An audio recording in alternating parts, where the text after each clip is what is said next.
Hi, good afternoon. I know this is a recording, but it's great to be here with you again in San Francisco. So, as you know, Clodagh Doyle is my name, and I'm the keeper of the Irish Folklife Collection of the National Museum of Ireland. And thankfully, it was really lovely of you to ask me back to talk about St. Brigid and St. Brigid in Irish traditional life. I don't think there's anyone who doesn't know a Bridie or a Breed or Breda or just I think there's Biddy, there's different names, and or you might even know Bridget's. There's a good few Bridget's out there. So I suppose, and then if you're in Ireland, generally there's a St. Bridget's GAA clubs. There's so many of them. Nave Breed, everything is Breed. She's everywhere. Her and Patrick kind of have a monopoly on a lot of hospital names and nursing home names and pretty much GAA clubs and churches. So just to think about it, she is our patron. She's the patron saint of Ireland that's female, so she's our patroness saint. And so I was hoping to just give a short, well, not so short, but hopefully you'll enjoy a presentation. I'll fly through it, and um, yeah, and thanks very much, Darren, Robert, Elizabeth. Thanks so much, Serena, and everyone there in the consulate for inviting me. So I'm just going to start sharing the slideshow, and we'll just go through things associated with Brigid. And thank you very much. So Saint Brigid, she's not just our saint, and actually she's not an ordained saint. She's kind of a merging of a pagan goddess, who was a member of the two-headed Anna, and then a holy woman who's around the 400s and around the time of St. Patrick, and they probably just weave together. And so what I wanted to do was have a look at St. Brigid, and how we look at her today and how we celebrate her day. So the 1st of February is Imbolg, and it's St. Brigid's Day, and it's our quarter day, and of course it's one of these liminal times where we have to actually make sure that we don't actually celebrate on the day itself, even though the feast day is the 1st of February. The actual feast paradoxically is the night before, a bit like Halloween on the 31st of October instead of the 1st of November. So again, it's the 1st of February for the feast day, but everything happens the eve beforehand. Now, you might do some things on the day as well, and you might go and visit a holy well, or there's some other traditions, but mostly people made the crosses the night before, and they also had a meal in honour of Brigid, and also any of the other traditions like the Biddy Boys, the Breathogs, that's all the night before. Now, strangely enough, it's actually, Imbolg is this idea of the start to spring, and Imbolg actually means kind of like pregnant or in the belly, and it's actually a day that marks the midpoint between the winter solstice and the spring equinox, and it can celebrate between any days, but we just generally call it the 1st of February, and now there's just not just the Irish folklore collection of the Irish Folklife Collection, National Museum of Ireland, with which I work. There's also some great material of folklore that was collected about St. Brigid, and there's actually a PDF on Brigid's Day Customs on ducas.ie. So you'll see some things I'm using from that site. And this is an exhibition that we have on display, and basically we've a three-legged pot for boiling the potatoes, some cabbage chopper, we've some crosses, we see another cross up here, and there's a pin in it, and it's a potato, and then there's a big circle here, and that's the St. Brigid girdle, and that's kind of like a belt associated with St. Brigid. So we have there on display, and we had mentioned a festive meal was really important, and the making of usually potatoes featured strongly. Box tea was really popular, and some type of cake or an apple tart was the dessert. But sometimes a piece of the food or the meal was left outside on the windowsill for St. Brigid, as it was believed that she's passing through all the country and she's blessing all the homes and farms that have made crosses in her honour. and so she might get hungry, so there'd be a piece of cake left out for her. And also, these are some of the dolls that are on display, are doll effigies of Brigid, where you actually kind of have a doll made of straw and dressed in white, and she is kind of, you parade her around as though she is Brigid, and you bring her from house to house. So a lot like Halloween, there's the things that happen in the home, and that's kind of the festive meal and the making the crosses. And then the other part of the festival is that community aspect. And so the community aspect is the biddy boys and going around the place and house to house and welcoming spring and with your neighbours. But the most kind of most amazing tradition would be, I suppose, and that survived so long, is the making of St. Bridget crosses. And this is really still done all the time in Ireland, and people remember doing it.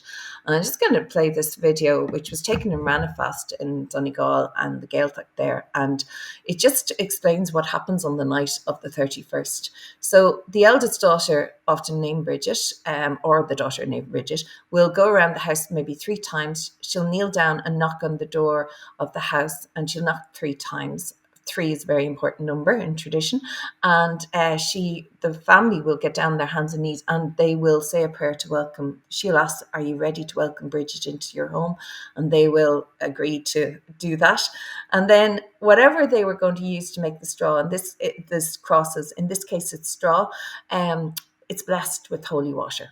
Now, some people would make their crosses and they'd bring them to the church to get them blessed, but generally people bless them at home. So the material was blessed. And then they're making a meal of potatoes. And you have to remember, they haven't even sown their potato crop. So it's almost a meal in Thanksgiving that you had enough to get you to this point through the winter. And that also, that you have enough potatoes, but also that you are looking for protection of your potato crop. So it's kind of like having the meal, there's the mashed potato, and everyone took a turn at mashing. And now they're all making the crosses. As you can see, this man he was away probably in the shipyards in Glasgow or something, as the tattoos. And then they've made a lot of these diamond-shaped crosses. And a lot of the time, diamond-shaped crosses would have been made, and they would have been very popular. So that's one of those crosses. And then, but I suppose everyone really thinks about this as this type of cross, this four-armed cross. Sometimes we call it a swastika cross, but the thing about this one is that RTE in 1962 took it as a symbol for the TV broadcasting, which is our television broadcasting. So radio television éireann, RTE, they took it as their symbol. And that became almost like, this is the Brigid cross. And they explained in 1962, the RTE guide, why they took that and how important Brigid was. And they did talk about the fact that, a chieftain was dying and he wanted to be baptized, and she just sat by his bed, but he had lost the power of speech. But so she picked up some rushes while she was waiting on beside and helping the family, and she made a cross. And then he suddenly got his speech back, able to be baptized, and then, that's kind of where we get that story of the cross and the making of crosses from rushes. But the crosses could be made from all different things. Now, she was meant to be a very intellectual woman. She was associated with the dairy, the kitchen, the cow byre. She's associated with milking. She's associated with brewing.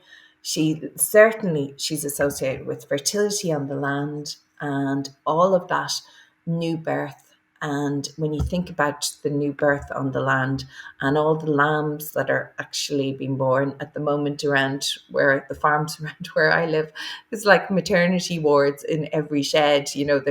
There's lambs coming out of every day. You see more lambs. So it is this time of the year, a really important time, and that new birth, new buds of light. And so there's a lot of that's cross is very important, and it's the four-armed cross, and it's really easy to make, and that's why it's so popular as well. So it can be made with rushes, and in this case this is a lovely one, and it actually has some red ribbon at the end. And when we look at other aspects of the tradition, the red ribbon is quite important as well. So it's a lovely cross because it's incorporating two things in it. There's other wooden crosses, like they're pinned to the under thatch of the house. So strangely enough, I just wanted to show you the variety of crosses. So although we think of that four-armed RTE cross and everyone can make that one easily, there's loads more crosses. And even some of these, there's one here that's made from goose quills. You can see the simple one from County Clare, and just small plats, small wooden crosses. So these lovely diamond ones, this is on wire and it's quite a small one. It's only about 10 centimeters across and about 13 centimeters wide, high. So it's just to show you there's so many different types. Another reed cross. And then there's these, like if we think about fertility and her being associated with as a fertility goddess, and the idea of fertility on the land and everything's coming, buds of life are coming. And it's almost like some of the crosses are almost womb shaped, like this one here, this three-armed cross from South Ulster.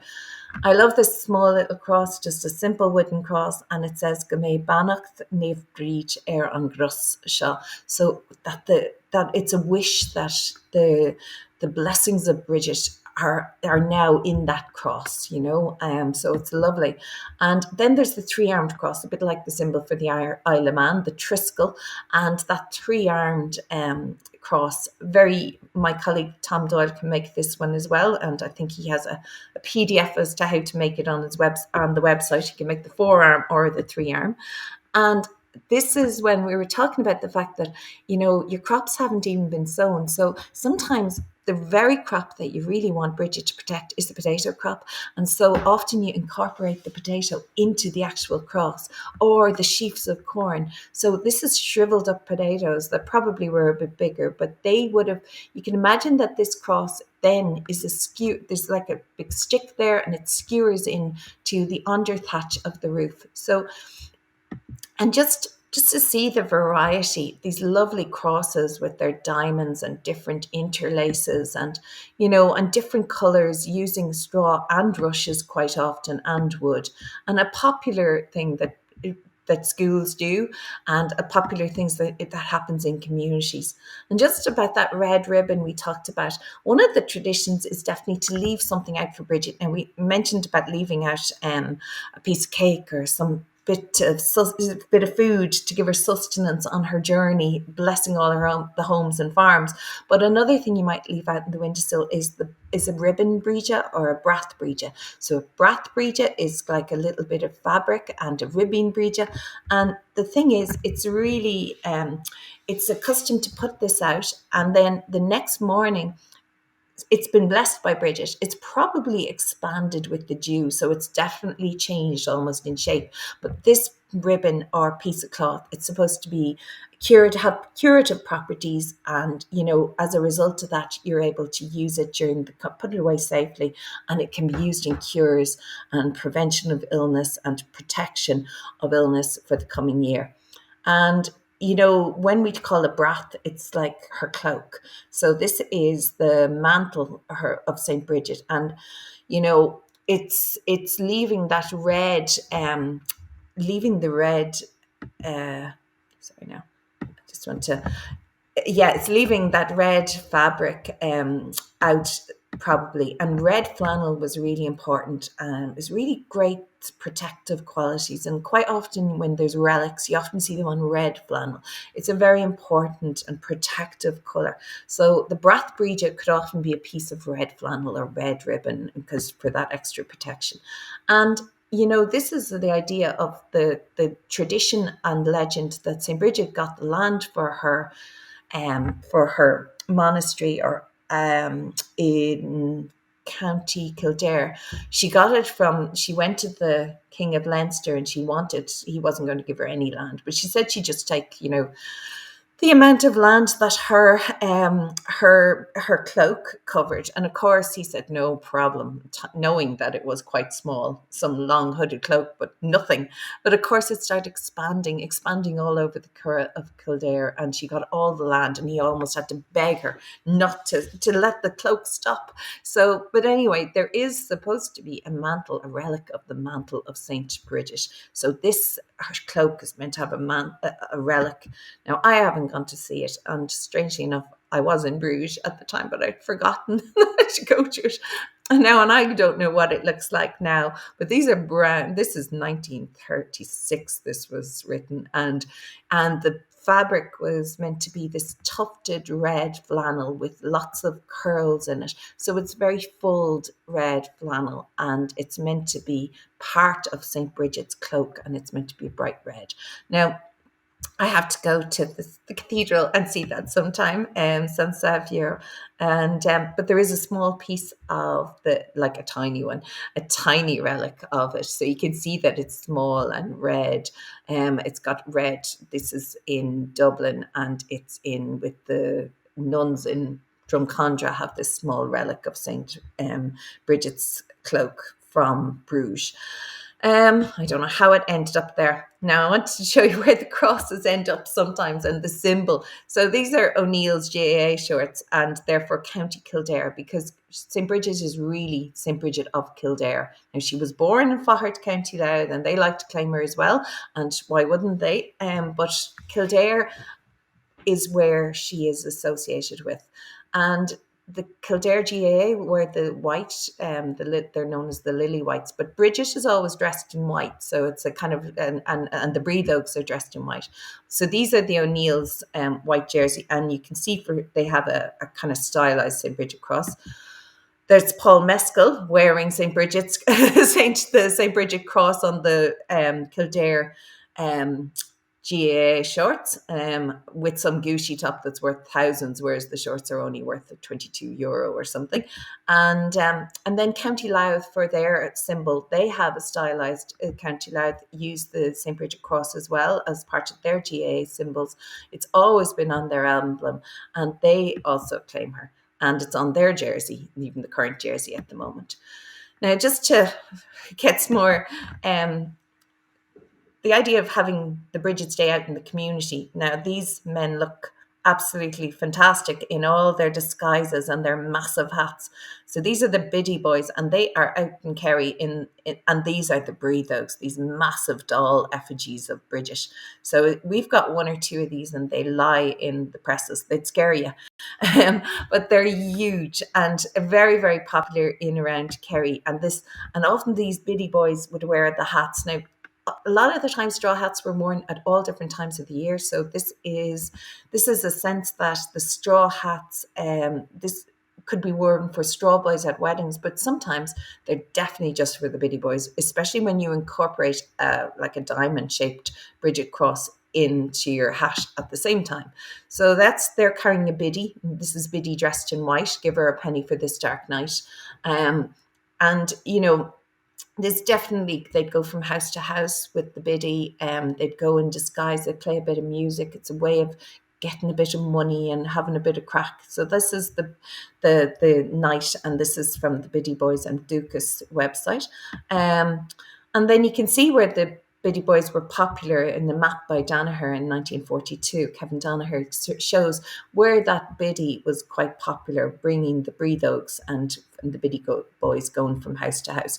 Often it ended up not the boys, it was just the children. But of course, the hats are beautiful, and the straw hats often disguise people right down to their over their eyes. And then they're often the bride. They're dressed in white, and you can see that the biddies here often they have a veil, and the word for the bride, like the bride and groom, the wedding bride, is Breathe Oaks. So it comes from this idea that she is a bride, and these fantastic straw hats in our collection. So here is Brigid dressed in white. Give her a penny for this dark night. She is deaf, she is dumb. For God's sake, give her some. And this is a lovely one from Spiddle in 1940s. It was a photograph taken by Kevin Danaher. But later on, we actually got the same doll into the collection. So it's wonderful to have the children holding it in the 40s. And now we have the actual doll itself. And generally the dolls might be dressed in white, but there's usually a very much a straw. There's always seems to be a straw element almost to all of them. And we've even one down on display, not just that it's all dressed in straw or made of straw, it actually has a potato as its head, and two buttons as its eyes. So one of the things the Biddy boys might bring from house to house is a girdle or a big, huge belt. So it's quite a large belt. We saw a small one on display in the museum gallery, but these are large belts, and they're kind of like a lot of the time in folklore, it's the kind of the entrance into a kind of a portal. So you go into through somewhere and through a space and come out the other side, and you're changed. And like this is the girdle, and it's like a big, huge belt, and often it'll have a few crosses on it, or at least one cross. And we've a few in our collection. We've about 4 or 5, very popular in the west of Ireland, certainly in Connacht, and people had to go through it. Now the women had it easy because they just dropped the belt over their head and stepped then out of it when it fell to the floor. And they said a prayer to Brigid to protect them from illness for the coming year. The men had it slightly more difficult. They had to go in kind of left leg in, then left arm, then head, and then right arm. So it's kind of left to right, and come out the other side saying that prayer to Brigid. And so we'd have these breathouts or these girdles, and they're called Chris Brigid. So Chris, you might know as the Aran Island Chris, which is that woven belt from the Aran Island. But Chris is the word for belt, and often these straw belts have these crosses at different ends of it. So we've a good few in our collection. And just to say that, I suppose it's just that idea of transition. A lot of the time we'll come across that again, that sort of sense of, so she's often associated with animals, and she certainly seems to be somebody associated with livestock, dairying, and often is seen with sheep, lambs, or cows. And she's meant to service the poor. She's there as a Mary of the Irish. So she's the Mary, the female of our female saint, the Mary of the Irish, Mary of the Gaels, and she's the patroness of Ireland. Now, she was also, I did a search for female bishop, and the current search, you get plenty of them, but she was one of the very first of her time, because she was an ordained female bishop. And I just came across this 5th century female bishop, Brigid of Ireland, and there's a link to the Irish Times and a book on that. And again, you see this image of Brigid. She sometimes has a blue cloak, quite often a blue cloak or a white cloak, and then little lambs. This is her in red, Brigid in red. I like this painting by Patrick Toohey in the God. I'm just after forgetting the name of the just forgot the name. It's of the gallery.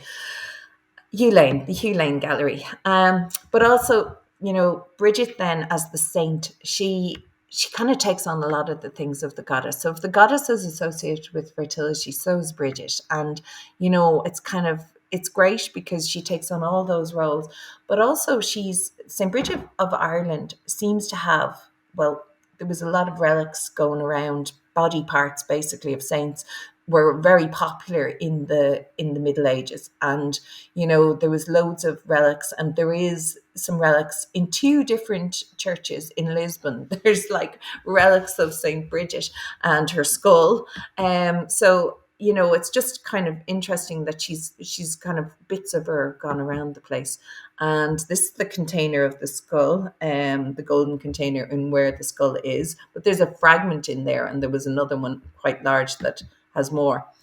But it is interesting that kind of parts of her are around the place, but that's not surprising. But there is there's certainly validation that St. Brigid of Ireland, St. Brigid of Kildare, is parts of her, and she's venerated in different parts of the continent, but certainly in Portugal in two different churches.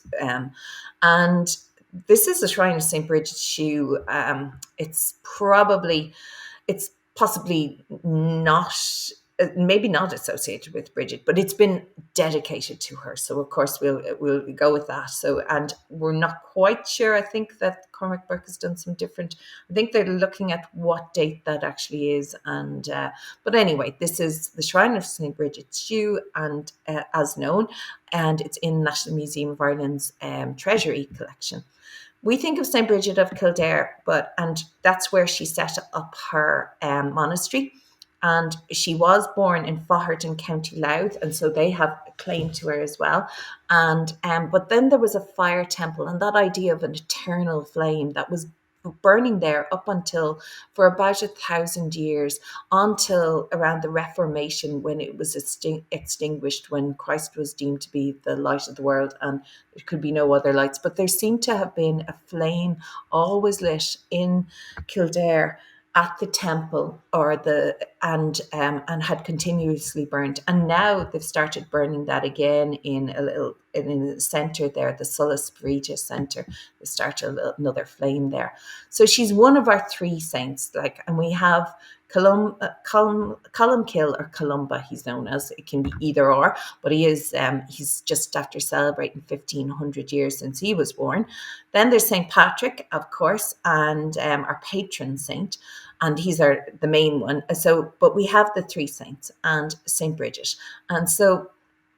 But Brigid is going to celebrate. She's Brigid now, and we're celebrating the fact that she's going to give us a bank holiday next year in her honor, and we're going to look at having a bank holiday associated with a female saint. But Brigid, just to say, strangely old, they were all buried, and of course Brigid was buried in Kildare, but of course they all end up in Downpatrick, and seemingly they all are underneath this stone. That's Columkill, Brigid, and Patrick are all there. I think their graves miraculously moved several times, but this is strong belief. And so St. Patrick's grave, Downpatrick, also has Brigid and Columkill there. And the other thing about it is Brigid is going to be, it's 1,500 years in, not next year, in 523. In 524 was when she died. So she is going to be, it's 1,500 years since her death. And just to look at some of the stories associated with Brigid, one of the things you might think of is St. Brigid's Wells. And this is a lovely Burton, Frederick William Burton, and it's the blind girl at the Holy Well. It's in the National Gallery of Ireland. And I love this beautiful image, but it's really important just to realise that so many St. Brigid Wells had cures for eye injuries. And it is based on the legend that, once upon a time, this is from the school's manuscript, once upon a time it said that St. Brigid passed through this parish, and she came from County Westmeath, and a handsome young man followed her as he was in love with her. And he begged her to become his wife, but she refused, and she said she would never fall in love with any mortal man, but he beseeched her to consent and become his wife. She asked him what part of her of did he fall in love with, and he said it was the eyes in her head. And on hearing that, at once she blinded her eye, and the Leinster man was so grieved that he died of a broken heart, and he was the first one to be buried in the graveyard, and it was named after him Killina, the church of the Leinster man, Killina, and this is in County Cavan. But it is that story that there is this legend that she plucks out her eye, and when it's just so her father wants to marry her off, and she miraculously puts it back in again, and it's all grand, but lots of eye related cures associated with Brigid, and certainly a lot of wells associated with her. And one of the most photographed wells is Liscannor, and again it's that walkway down into the wells. Sometimes you step down into the wells, and it's like that portal to another sense or another place. And so this is Liscannor, County Clare. Incredible well, full of votive offerings. This was actually a painting associated with it, and I'll have to check whether it's in the notes as to where that is. But this was the original well, and then I came across a really wonderful photo that it's lovely, and it was by a student in the University of St. Thomas, and it was taken in 2006. And she had a good few photographs online, and I took some of them. But as you can see, the votive offerings that people leave behind at wells is absolutely massive. People leave behind, there's like a poster up there in red on the left-hand side, and this person's missing. And actually, when I first visited this well, it was a few days after 9/11, and there was already pieces of paper with pictures up on missing, and pray for this person that they'll be found in the Twin Towers. So it's a very emotional place when you go to see what people leave behind.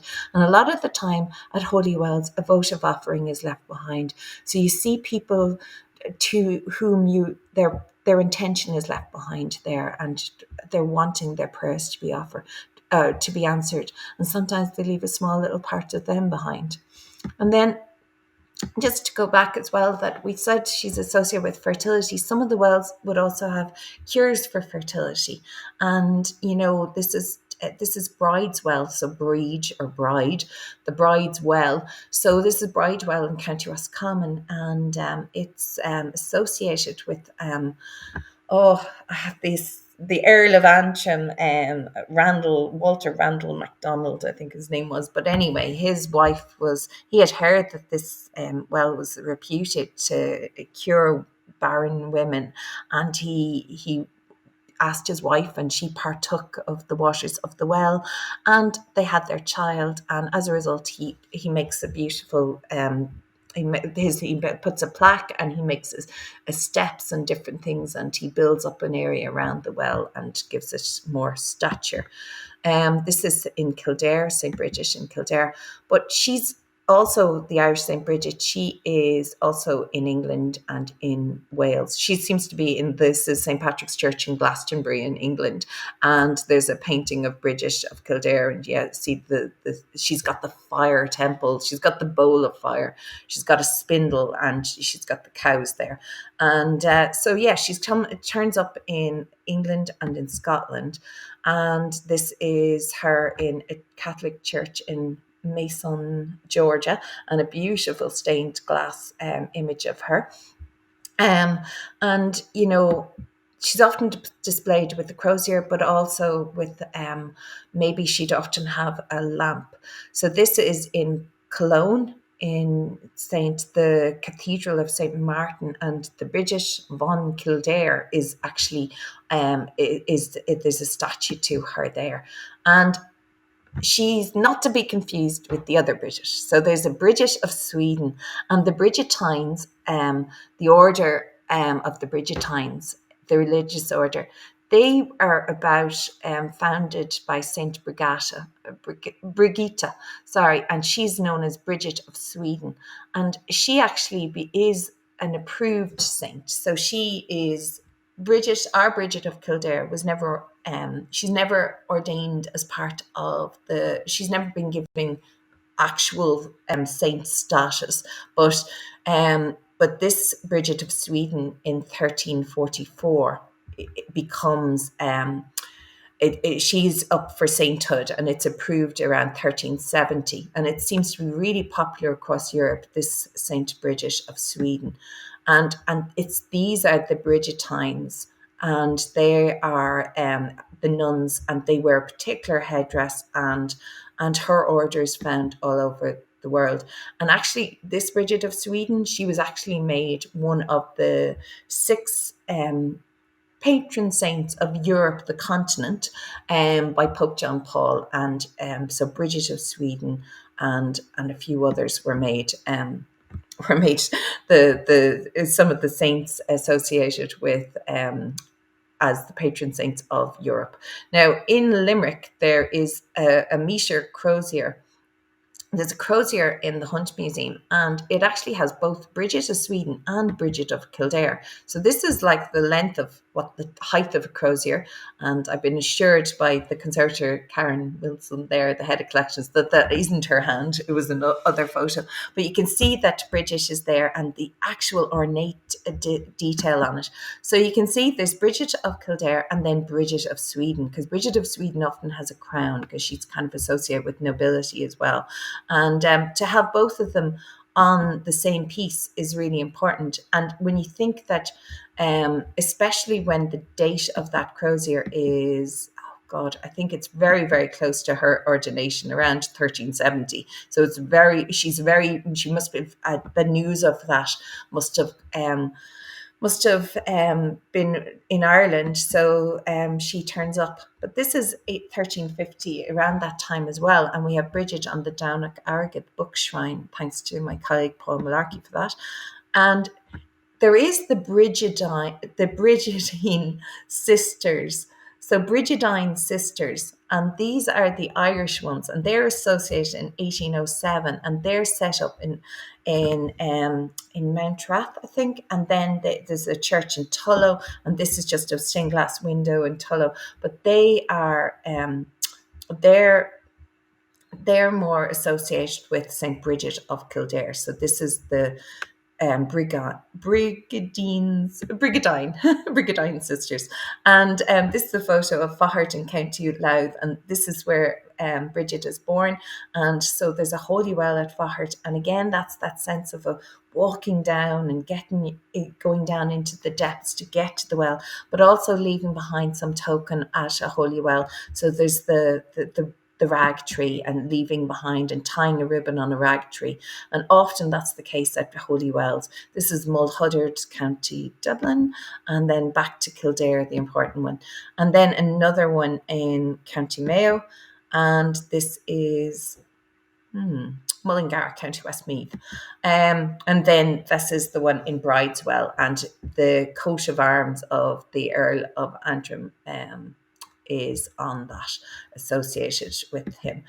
So then there's some stones, St. Brigid stones, or these are kind of like, they're almost like prayer stones or cursing stones, and you move them. This is near Blackline in County Cavan, and they're still there and fairly overgrown. But the idea of moving stones and saying a prayer and removing a stone or turning a stone and hoping that your intention will be completed. And because it's probably associated with British, it's probably not for cursing really, it's probably for good intentions and prayers. And this is St. Brigid's chair, and it's on the shores of Lough Derg, which is St. Patrick's pilgrimage site. But this is her, she gets a place there. And actually up in Lough Derg in Donegal, where the pilgrimage to Lough Derg, and we have penal crosses associated with that time, there's in the church there on the mainland, there's a Brigid cross. So she's very much part of the Brigid and the Brigid and Patrick story. And just to finish up, I suppose that I had asked Elizabeth, was there anything in San Francisco? Where were the Brigids there? And she had said about St. Brigid's Church and that the parish of St. Brigid. And now that the church had been taken over, but even though it had a rose window and association with Harry Clark, and so it sounds really fantastic. And someday I'd love to visit there. But I suppose there's plenty of Brigid things on your website around you, and you probably know people called Brigid. And I think it's the strength, there's so much popularity around her at the moment, and the idea that she is, she's got the strength of the goddess, and like we can take anything we want from Brigid because she's this strong, noble woman that is kind but outspoken, clever, articulate. She's a game changer, a rule changer. She's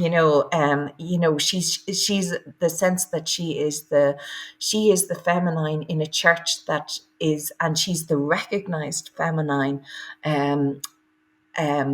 bishop even back in the 5th century. So I think it's the trailblazer. And I think all of the things that you're going to do, and every week when you have all these things that you're going to do in San Francisco, the consulate, and all the talks you're going to have, they really are going back. I think we can take a lot from Brigid in terms of who she is and who she was. I think she is about hope and she's about the future. She's about looking forward. She's about the spring. She's the welcome. We know that there's life and light as a result, and increased light as a result of as soon as the 1st of February goes past, it's getting brighter every day, and we can see hope and lightness. And I think that's what when we come out of a pandemic, I think it's really appropriate. And she and all of your other speakers, they're all about the kindness, the empathy, the trailblazing, the kind of wonderful, clever entrepreneurial skills she had. And so I wish you really well. And if anyone wants to contact me or ask me any questions, I'm sure I can answer them by the next week. So thanks so much. And I wish you well with everything there, and best wishes. And agus banach dí na féile bríide ar a bheith lig go léir. And thank you very much. Gur maigah.